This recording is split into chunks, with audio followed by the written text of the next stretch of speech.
Жил бүрийн 10-аас 3 дугаар саруудад томоо төс өвчний дэгдэлт нэмэгддэг. Өнөөдрийн байдлаар амбулаторын үйлчлэгийн 8.8%-ийг томоо төс өвчний үзлэг эслэж байна. Иймээс эрүүл мэндийн спортын яам болоод нийслэлийн эрүүл мэндийн газраас өвчлөлийн хит их ачааллын үед эмнэлгүүдийн хүүхдийн тасгийн орны тоог нэмэгдүүлэх, өрхийн эмнэлгүүдийн ажлын цагийг сунгах, хүүхдийн түргэн тусламжийг 24 цагаар ажиллуулах зэрэг шат дараат арга хэмжээг авсаар байна. Өрхийн эрүүл мэндийн төвүүдийг 8 цаг хүртэл уртсан цагаар ажиллуулж байна. Өөрөөр хэлбэл эцэг эхчүүд ажил тарсныхаа дараа хүүхдүүдтэйгээ бас үзүүлэх юм боломж нэгж гин гэж болж байна. Түргэн тусламжийн ялангуяа хүүхдийн түргэн тусламжийг 24 цагаар бүрэн 24 цагийн хооронд ингээд ажиллуулж байна.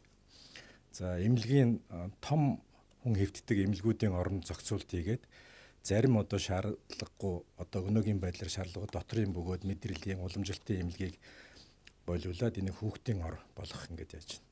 Нийслэлийн харийн эмнэлгүүдийн нийт орны тоо 1800 байдгийн 800 хүүхдийн ор. Хүүхдийн эмнэлэг твтэлтийн тоог одоо ажиллаж байгаа хүүхдийн орны тоонд харьцуулахад 60% илүү байгаа боловч эрүүл мэндийн сайдын 2014 оны 858 дугаар тушаалын дагуу нийслэлийн эрүүл мэндийн газраас том хүний орыг хүүхдийн оронд шилжүүлэн орны ачааллыг зохицуулж эмнэлгүүдийн хүүхдийн дасгууд бүхий л хүчин чадлаараа ажиллаж байна. Тухайлбал Улдургийн нэгдсэн эмнэлэг Баянзүрх дүүргийн эмнэлгүүдэд илүү их ачаалалтай байгаа харгалзан тухайн эмнэлгүүдийн том хүний бүх орыг хүүхдийн оронд шилжүүлэн ажиллуулахаар шийдвэрлсэн байна. Цаашид шаардлагатай нөхцөлд ямар арга хэмжээ авч ажиллах талаар нийслэлийн удирдлагын зөвлөлийн маргаашийн хурал дээр бас энэ асуудлыг шилж ярина.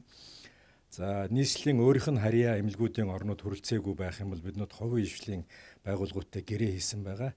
Тийм гэрээ хийсэн байгууллагууд дээр хүүхдийн орыг дэлгэх юм боломжтой гэж ингэж үзэж байгаа. Хоёрдугаарт зарим томоохон эмнэлгүүд төмөр зам ч юм уу эсвэл батлан хамгаалахын яамны эмнэлгүүдтэй биднээс ярилцж байна. Нөгөө нийслэлийн харьяа эмнэлгүүдийн том хүнийх нь тийш нь шилжүүлээд хүүхдүүдийг авал нэлээд их хэмжээгээр өвчтөе хүүхдүүд байх юм бол энийг харьяа байгууллагуудынхаа эмнэлгүүдийн орон дээр авах юм жишээтэй ингээд байж байна л да. Их өнөөдөр төрийн наримчгийн дарга Ламба хүүхдийн өвчлийн цаг үеийн байдлын талаар эмнэлгийн тусламжийн хэлтсийн дарга Зиндмаа нийслэлийн эрүүл мэндийн газрын дарга Инхбат болон холбогдох мэрэгжилтнүүдтэй уулзаж үүрэг чиглэл өгсөний дээр урсгасан цагаар ажиллаж байгаа өрхийн болоод түргэний эмч нарын илүү цагийн хөлсийг хэрхэн зохицуулах, шинээр дэлгэж байгаа хүүхдийн орны зардал мөнгийг нийгмийн даатгалаас хэрхэн санхүүжүүлэх зэрэг асуудлаар санал солилцлоо. Сар шинийн өмнө томоо төс төвчний дэгдэлт 5-6% байсан бол цагаан сарын дараа 8.8% болж өсөд байна. Эцэг эхчүүд бага насны хүүхдээ олонтой газар дагуулan золголт хийж томоогийн халдвар авч улмаар хүндрүүлэн хатгалгаа болгосон тохиолдол их байгаа тул хүүхдээ олонний газар бага авч явах, дулаан хувцлах, илчлэг ихтэй хоол тижэл өгч дархлааг нь сайжруулан урьдчилан сэргийлж байхыг мөн эмчнэр зөвлөж байна.